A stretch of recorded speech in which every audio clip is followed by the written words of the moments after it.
మంత్రి నారా లోకేష్ గారు మళ్ళీ ఢిల్లీ వెళ్ళటం జరిగింది. అయితే ఈసారి 1.5 కోట్ల పెట్టుబడులతోటి రాబోతున్నట్టు తెలుస్తోంది. దాని డీటెయిల్స్ తెలుసుకుందాం. ప్రస్తుతం స్టూడియోలో జర్నలిస్ట్ దుర్గా వడ్లమణి గారు ఉన్నారు. వెల్కమ్ చెప్దాం. Hello madam. హలో అండి. ఎస్ మేడం, ఈసారి 1.5 పెట్టుబడులతోటి రాబోతున్నట్టు తెలుస్తోంది మేడం. ఏంటి మేడం దాని అప్డేట్స్? అంటే అమెరికా కెనడా నుంచి రాగానే ఆయన వెంటనే వైజాగ్లో జరిగిన కార్యక్రమంలో పాల్గొన్నారు, మనకు తెలుసు.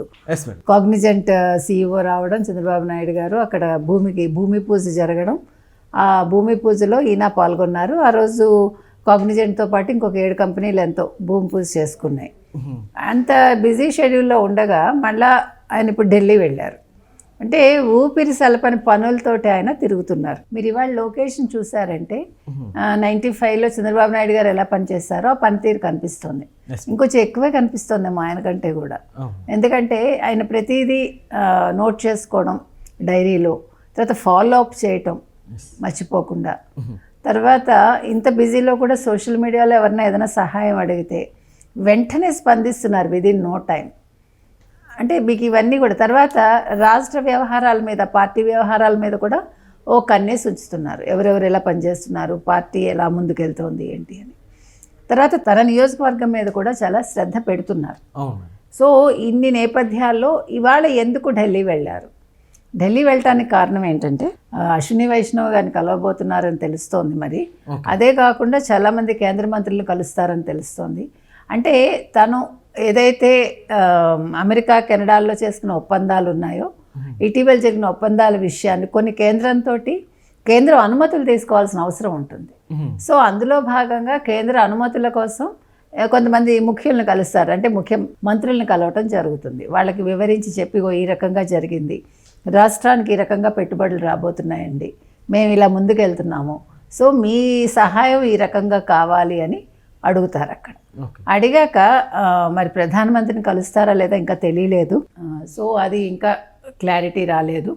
ఏది ఏమైనా ఆయన ఢిల్లీలో అయితే చాలా బిజీ షెడ్యూల్ అయితే ఉంది ఆయనకి.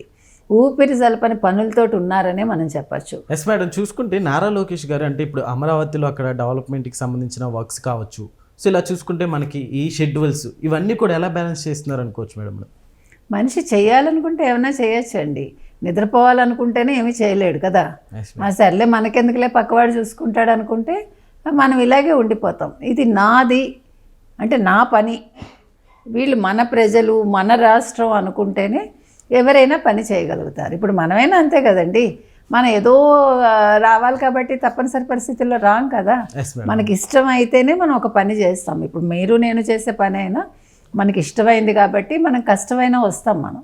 అట్లాగా మీకు ఒక బాధ్యత అప్పచెప్పాక ఇవాళ లోకేష్ చాలా ముఖ్యమైన పొజిషన్లో ఉన్నారు ఆయన. అంటే తండ్రి తర్వాత అంత స్థాయికి వెళ్తున్నాడు అతను. సో అందుకని రెట్టించిన ఉత్సాహంతో ఆయన పనిచేయాలి.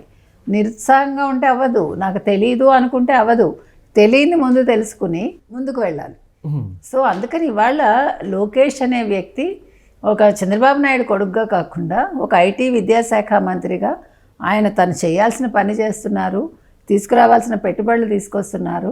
రాష్ట్ర అభివృద్ధికి ఇంకేం చేయాలి ఇంకేమిటి అనే దాని మీదే ఆయన ఫోకస్ పెడుతున్నారు తప్ప ఇది చాలు అని అనుకోవట్లే ఆయన. అది మీరు ముందు దృష్టిలో పెట్టుకోవాలి. ఎందుకంటే ఎప్పుడూ కూడా మనిషి ఒక దాంతో సంతృప్తి పడిపోతే నెక్స్ట్ ఫర్దర్గా ఇంకో అడుగు వేయలేడు ముందుకి. ఓకే ఇది వచ్చింది, దీనివల్ల ఇంత బెనిఫిట్, ఇది కాదు కదా మన టార్గెట్ ఏంటి అని ఆలోచించాలి. ఆయనకు ఒక టార్గెట్ పెట్టుకున్నారు కాబట్టి 20 లక్షల ఉద్యోగాలని ఒక టార్గెట్ ఉంది మనకి. రాష్ట్రాన్ని అప్పుల నుంచి బయటకు తీయాలని ఒక టార్గెట్ ఉంది. అంటే ఒక రోజులో ఏం మ్యాజిక్ ఉండదు, మంత్రదండం ఏమీ లేదు కదా.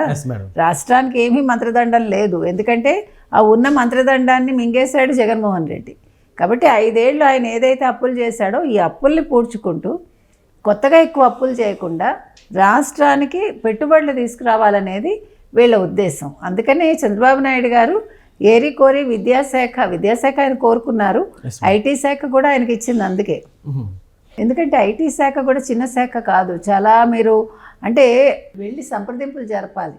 ఇప్పుడు ఆయన వెళ్ళాక మొన్న ఏం చెప్పాడు అతను, కాగ్నిజెంట్ అతను, బికాజ్ ఆఫ్ చంద్రబాబు నాయుడు లోకేష్ నన్ను తీసుకొచ్చారు ఇక్కడికి అంటే మీరు అంత ప్రయత్నం చేయాలి. ఇప్పుడు వెళ్ళి కలుస్తారండి ఒక CEOనో ఒక సంస్థ అధిపతినో, కలిసాక మీరు మాట్లాడేసాం కదా అయిపోయింది అనుకుంటే అవ్వదు.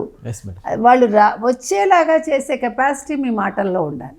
Yes madam. అంటే ఈసారి మనకి ఎలాంటి పెట్టుబడులతో చూడొచ్చు అంటారు మేడం? ఇప్పుడు ఇంచుమించు మళ్ళా 1.5 కోట్ల పెట్టుబడి రాబోతోంది, మైక్రోసాఫ్ట్ రాబోతోంది. సో మరి అది మాట్లాడటానికి వెళ్ళారా అంశం మీద, దానివల్ల ఎన్ని వేల ఉద్యోగాలు వస్తాయి. ఇప్పుడు మనకి మొన్న చెప్పారు కదా కాగ్నిజెంట్ 20,000 అనుకుంటే కాదు 25,000 ఉద్యోగాల దాకా వస్తాయని సీఈఓని చెప్పారు కదా, రవి గారు చెప్పడం జరిగింది. ఆయన తెలుగులో మాట్లాడటం కూడా చేశారు, మీరు చూస్తే కదా. మేడం లోకేష్ గారి గ్రాఫ్ ఇదే విధంగా కంటిన్యూ అయితే రానున్న ఎలక్షన్స్లో ఎలా ఉండొచ్చు అంటారు మేడం లోకేష్ గారికి? మనకి ఏం వద్దండి, గ్రాఫ్లు పెరగటాలు అవి వద్దు. ఎందుకంటే ఒక మనిషి ఎదిగే కొద్దీ ఎక్కువ ఫోకస్ పెట్టకూడదు. నేను ప్రతిసారి అదే చెప్తున్నా. లోకేష్ పని లోకేష్ని చేయనిద్దాం అంతే. నువ్వు ఇంత గొప్పవాడివి అంత గొప్పవాడివి అని మనకు చెట్టు ఎక్కించక్కర్లా. హీ నోస్ హిజ్ ఏమనాలి, తన క్యాపబిలిటీస్ ఏంటి, తన కెపాసిటీ ఏంటి ఆయన చూసుకుంటున్నారు, ఆయన క్యాలిబర్ ఏంటి అని. Let him go through it అంతే. ఎందుకంటే ఇప్పటి నుంచి మనం అబ్బా ఇంతవాడు అంతవాడు అనొద్దు. అతను ఎంతవాడో ప్రజలు నిర్ణయిస్తారు తప్ప మీరు నేను నిర్ణయించకూడదు. మనం ఇప్పటి నుంచి ఊదరగొట్టేసి అబ్బో భలే చేస్తున్నాడే, అబ్బో బాగా చేశాడే అవసరం లేదు.